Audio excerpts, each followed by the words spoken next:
Our world is consumed with the concept of luck. Chance happenings that just kind of take place. People will regularly say, boy, you sure are lucky. Or the opposite, something is bad luck. But the book of Esther says that there is no such thing as luck. There is providence.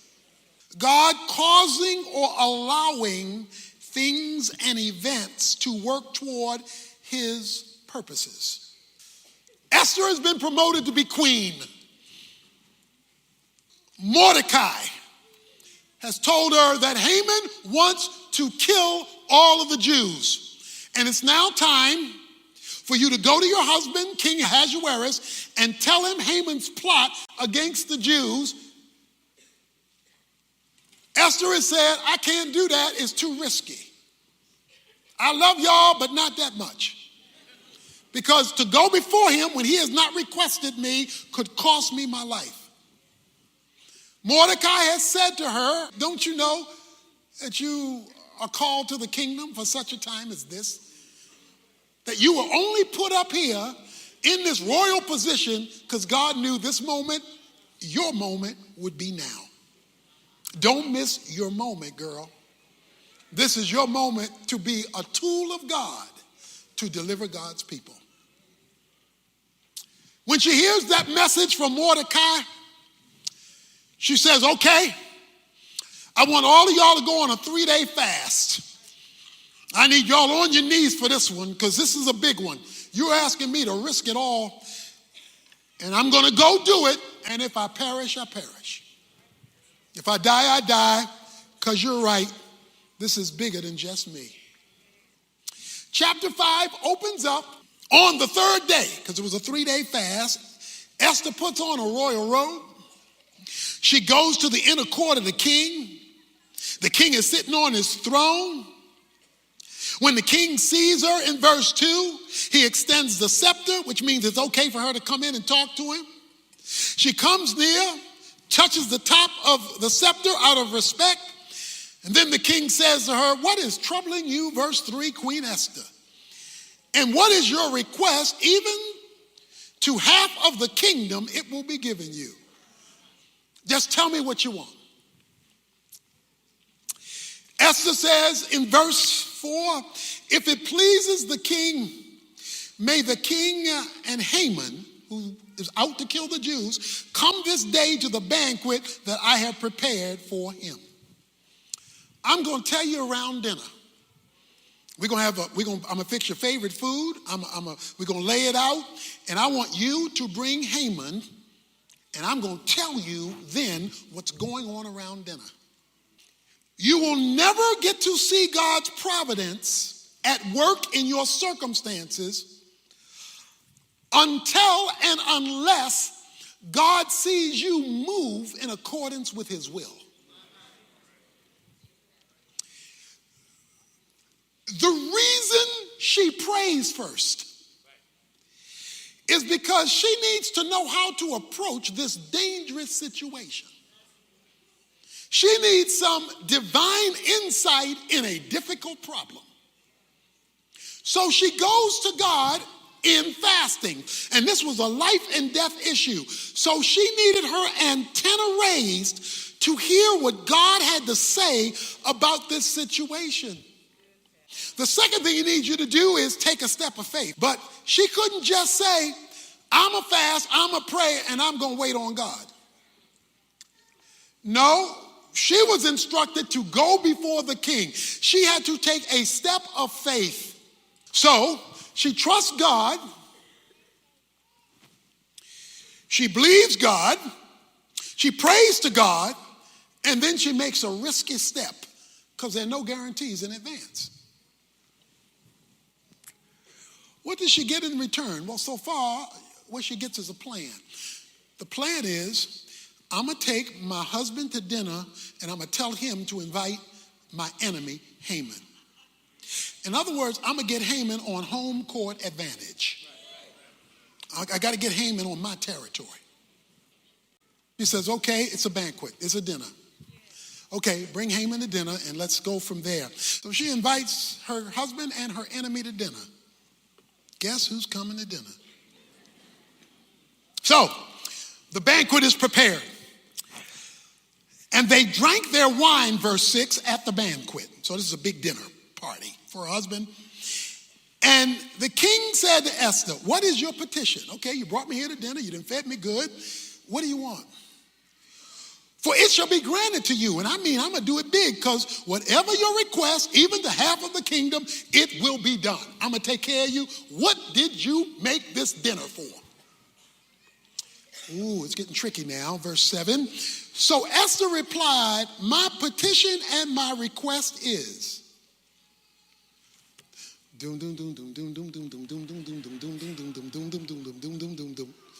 My petition and my request is, watch this, if I have found favor in the sight of the king, and if it pleases the king to grant my petition and do what I request, may the king and Haman come to the banquet which I have prepared for them tomorrow.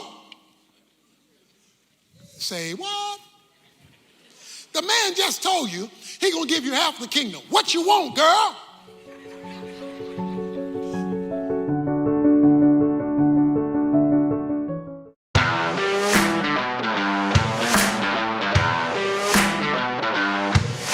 I studied the Bible in college for 4 years. I studied the Bible for 4 years working on my master's degree, another 4 years working on my doctoral degree. And then I've been preaching all of these years, and I'm still learning new things from this awesome, inexhaustible book, the Word of God. That's why I'm so excited about the Tony Evans Study Bible and its accompanying work, the Tony Evans Bible Commentary.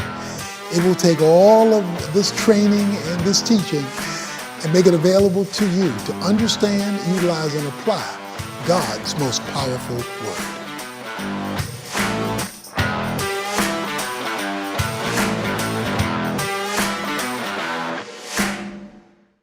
She says, King, my request is, can we have dinner tomorrow?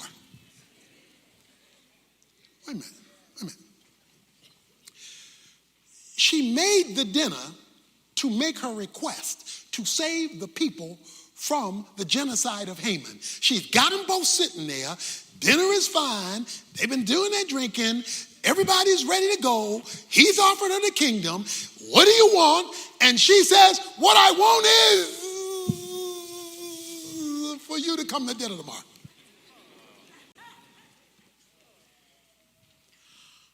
Something happened between verse 6 and 8 to cause her to change her mind about making her petition. She changes her mind because she doesn't even finish the sentence. She just jumps to, let's do this again tomorrow. So I know your question is, what changed her mind? She pauses and says, come back tomorrow. Something is happening here. Well, Haman is now smelling himself. Because Haman went out, verse 9, glad and pleased of heart. He's saying, whoa. He says, boy, I was invited to eat with the king and his wife. Boy, I'm really rising on the ladder here. The problem is when he goes out, he runs into Mordecai. Verse 9, and Mordecai would not stand up, not respect him. The man is out to kill him. Mordecai's not going to stand up. Haman was filled with anger against Mordecai. So he already doesn't like him. Now he really ticked off because I didn't come from this party with the king, with the queen. I'm standing before you and you don't recognize who I am, and they just invited me to be with them. You don't know who I am. So he is ticked off, but he controls himself. Verse 10, he doesn't let it. He goes home and tells his wife. He says, wife, Zeresh, he says, let me tell you about my day. I am the man. I am the man. Look, I'm rich. We got these 10 sons. He says, verse 11, and the king magnified me and promoted me, and I'm above all the servants. And then guess what, baby? Verse 12, Esther, the queen, had me, no one but me come to be with the king to eat dinner. Oh, yeah. I'm boss. I'm the boss man, girl. I am on it. This is my day. But there is one problem. All this doesn't matter to me because this Mordecai, the Jew, sitting at the king's gate. And I can't stand it. I can't take it any longer. So his wife says, look, we got to get rid of Mordecai. You build the gallows and we're going to kill him tomorrow. We're going to kill him. During that night, chapter 6, verse 1, the king could not sleep. This is just not a regular night. This is on a particular night. Insomnia sets in. And so the king needs help to go to sleep. So according to verse number 1, he tells his servant, go get me something boring to read. God is so detailed in his coincidences. He leads the servants to the right book. And he makes them read the right page. And on the page that they read, it was found written, verse 2, what Mordecai had reported concerning Bigthana and Teresh, two of the king's eunuchs who were doorkeepers, that they had sought to lay hands on King Ahasuerus. That goes all the way back to chapter 2 when Mordecai uncovered an assassination plot against the king, and it just happened to be written in the book, in the Chronicles, on the page from the book that he had them read that night, not a night, that night he could not sleep. Okay, I know it's just luck. I know it's just chance. I know it's just something that just kind of happened. I got that. So he's reading the book because of his insomnia. And it just happens that when they hit Mordecai, King said, whoa. You've been reading all these names and all these events, but this guy Mordecai, he saved my life, right? Yeah, King. Well, tell me, verse 3, how did we honor him? How did we tell him we appreciate him for saving the king's life? Servant said, oh, we didn't do anything for him. What? You see, God's providence is tied to time. Even though the time may go over years. Because this is years. Even though you thought something should happen 5 years ago or 8 years ago, or, but God is doing more than just you. He's doing a series of things at the same time because his kingdom is bigger than just you. You are not the kingdom. You are a representative in the kingdom to be used by the kingdom for the kingdom, but you're not the only one in the kingdom.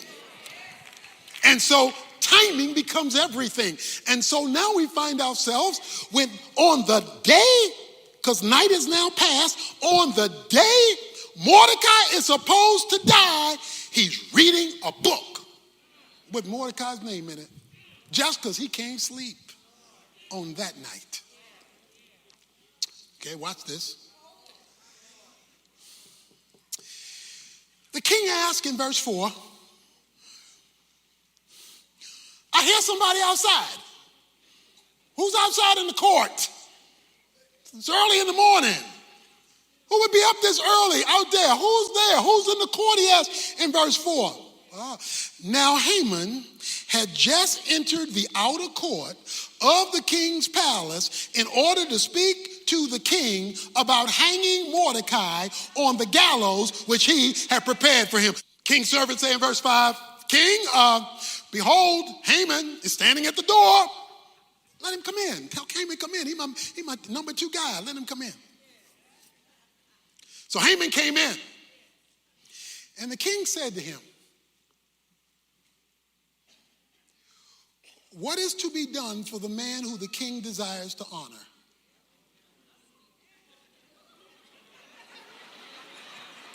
Dum dum dum dum dum dum dum dum dum dum dum dum dum dum dum. What is to be done with the man who the king decides to honor? Now, Haman thinks the king is talking about him. thinks the king is talking about him. He's number two. He's the number two guy in the land. We learned that early in the book. So the king says he wants to honor somebody. So Haman, because he's smelling himself. King want to honor me. Okay. Let me go for the gusto. You want to honor somebody, O king? Let me tell you what you should do. Here's what you should do, O king. Bring out the royal robe. Let him wear the king's robe, which the king has worn. Then bring him the horse on which the king rides. Then put a royal crown even on the horse. Then let the robe and the horse be handed over to one of the king's most noble princesses, and let them array the man whom the king desires to honor, and lead him on horseback through the city square, and proclaim before him, thus it shall be done to the man whom the king desires to honor. And so what happens? The king says, then the king said to Haman, verse 10, take quickly the robes and the horse, as you have said, and do so for Mordecai the Jew. Dum dum dum dum dum dum dum dum dum dum dum dum dum dum dum dum dum dum. Yeah, what you just said, I like that, hey. I like that, hey, why don't you go and do it for Mordecai the Jew?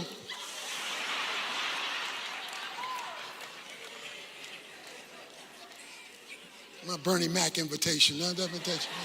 Just go ahead and do it for Mordecai the Jew.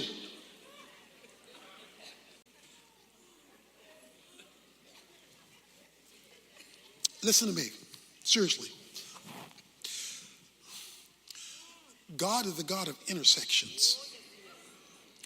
He connects things that don't look connectable when it's that night. When the timing is hit just right and everything is looking wrong. See, everything is looking wrong. Mordecai's getting ready to die this morning. Esther has had to shift her plan to another dinner. This is not a good day. But she has gone before God. She has acted in faith. And so she's picking up signals that causes her to delay a dinner. She's picking up signals. So Haman, verse 11, took the robe, took the horse, arrayed Mordecai, and led him on horse back through the city square, and proclaimed before him, thus it shall be done to the man whom the king desires to honor. Okay, so let's follow Mordecai.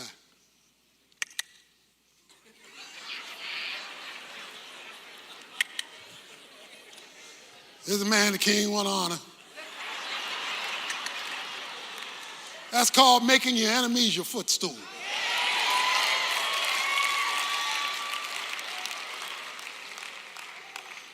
Then Mordecai returned to the king's gate, but Haman hurried home mourning with his head covered. Told his wife Zeresh, this is what happened today.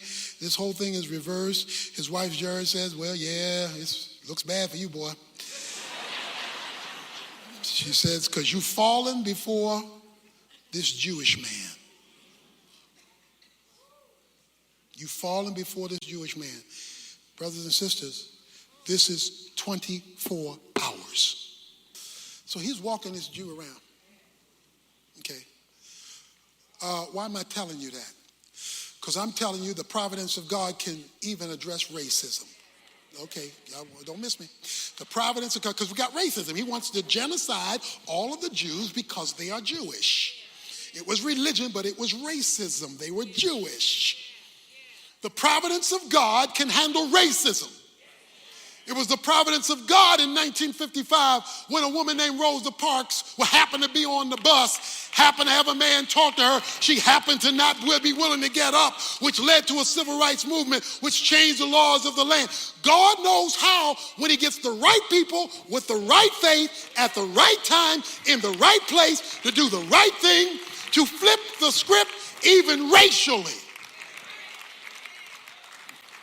Okay. It's about 1969, maybe, around 1969. One of my professors in college asked me to go to a church with him, to his church around 1969. I went with my professor. I go inside the church, and when I walk out of the church, all hell breaks loose because blacks were not allowed in the church. My professor didn't agree with that. He asked me when I would go. I went. I didn't know all this. So I went, and the church went into convulsions. Because this is, coming off the civil rights era and all that. And they went into convulsions over this black man coming into the church.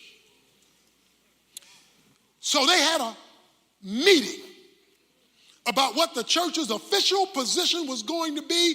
And there was a split among the leaders and among the congregation. On the Sunday that I went, they had a guest preacher who was candidating to be their new pastor. I didn't know who was going to be preaching, but he was candidating to be their new pastor. He preached. They had all planned to bring him in.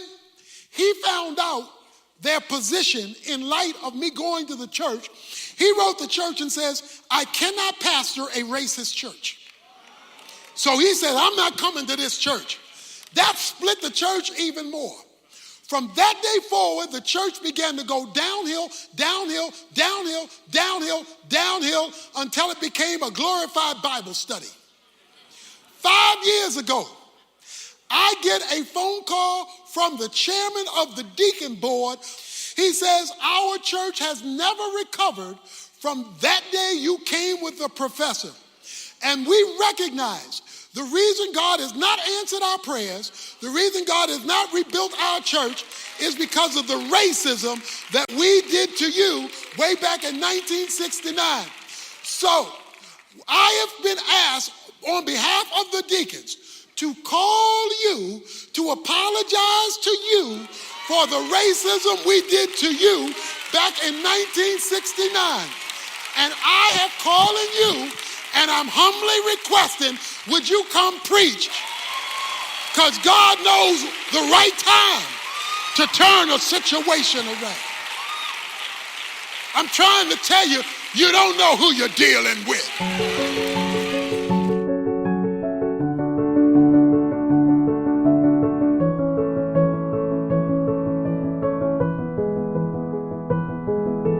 One of the words people love to use is the word luck or any of its relatives, happenstance, fate, chance, coincidences.